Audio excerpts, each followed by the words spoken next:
saying so many different things on social. I mean, I know this just happened. Do you guys have any idea of what happened yesterday? I mean, I have no idea at this time. Basically, I'm waiting on the toxicology report. I don't know. I don't know. When I got there, he was being brought out on the stretcher.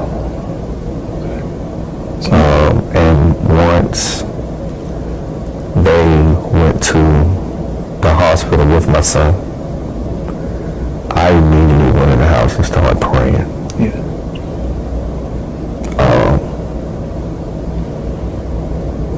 I don't know. I'm like everybody else. I have to wait and see. I don't want to speculate. I stand on principle. I stand on values. I won't lie. I won't lie. And if it's something that can prevent... I mean, you're his father, but it sounded like he looked at you as a mentor and really like a best friend. Like, yeah, we had a unique relationship because we were father and son. But we had a relationship, like he called, well, we called each other my best friend. We spoke daily. We spoke several times. The day before he passed, I looked at my phone. We were on the phone like 11 times. wow. We had a bond. You know, we had a bond. Like, I grew up without my father. So I knew that if I ever had kids, I was going to be in their lives. And I've been in his life since day one up until he passed. So yeah, we had a unique bond, you know. He also was a father, right? Yes, he has 5 kids. I have 4 grandsons and 1 granddaughter. And he just started to gravitate to being a father. We just had a conversation and he told me, Dad, you know, I'm getting this parenting thing down now. Mm-hmm. And he was like accepting it. And it's crazy because this past summer, he had all of his kids with him. And he was happy because I don't think he had ever had just all of them over a course like they were there for like 30 days. And he had them, you know what I'm saying? And I was like, maybe God knew, you know. Will you tell me about his childhood and how he grew up? And The Qantas Lamar. He grew up in Indicator over in East Atlanta.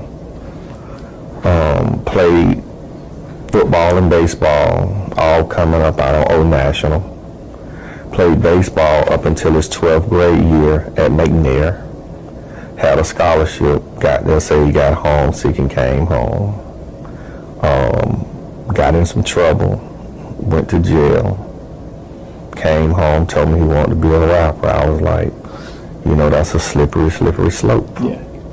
And I encouraged him to go to engineering school. But he was like, Dad, I want to be a rapper. And he stuck to it. I think what really hurts me is that me and my son had a conversation where it's like as artists,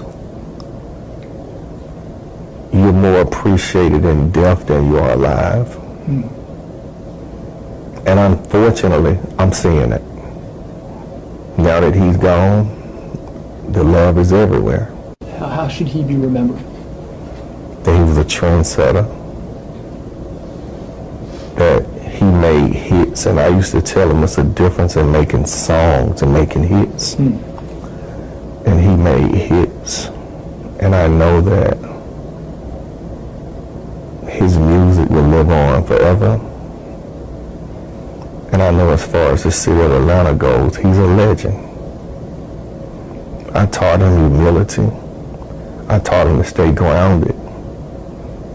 But you have to call an ace and a spade. And my son is one of the greatest artists that came out of Atlanta, a true lyricist. I've been in the studio with my son and I seen him just go in the booth with no pen and paper and make hits, like that's God-given talent. So I just want them to remember that. Back to him professionally, was he working on any projects that were coming Yes. out? Or what was, a lot of people are talking like he had some stuff that was really good. Yes, we had just completed, I think it's 20 or 25 song project, and we were in the process of scheduling, shooting 2 videos off the project, a feature from 2 Chainz and a feature from Plies, and we had 2 shows in Miami this weekend. This weekend coming up, and we were supposed to fly out tonight, and he had said that we was gonna try to get in touch with Plies and shoot a video while we were there to the Plies song, and him and 2 Chainz had been in communication about getting the schedules together to shoot the video to the songs that they had. So he has a like Days hardest before he passed on, Richie Homie Quan showed out for what he didn't know would be his final performance, like you saw at the beginning of this video. Right about now, his father Corey Lamar is actually coming out to recall one of their final conversations about a Miami show Quan had scheduled. They had planned to turn it out into the father-son trip, but of course never got the chance. So in the previous interview, you've just heard of the dad, of Rich Homie Quan, speaking to the press. He actually showed that it was really very hardening, to lose one of his closest son. He actually said that they had talked close to 10 times a day before he passed away. And of course, he also hinted on the funeral and memorial service updates, saying that the planning is underway, and they'll release each and every detail of the funeral and memorial service arrangements, celebration of life service, when everything is actually done. So Quan's father, Corey Lamar, actually first broke his silence on his firstborn's death. That was on September 6th on Instagram stories, coming out to say that he was feeling unbearable pain and had asked God to help him, to understand the unexpected and sudden passing. He said in his own words that I feel like I'm crushed to a million pieces.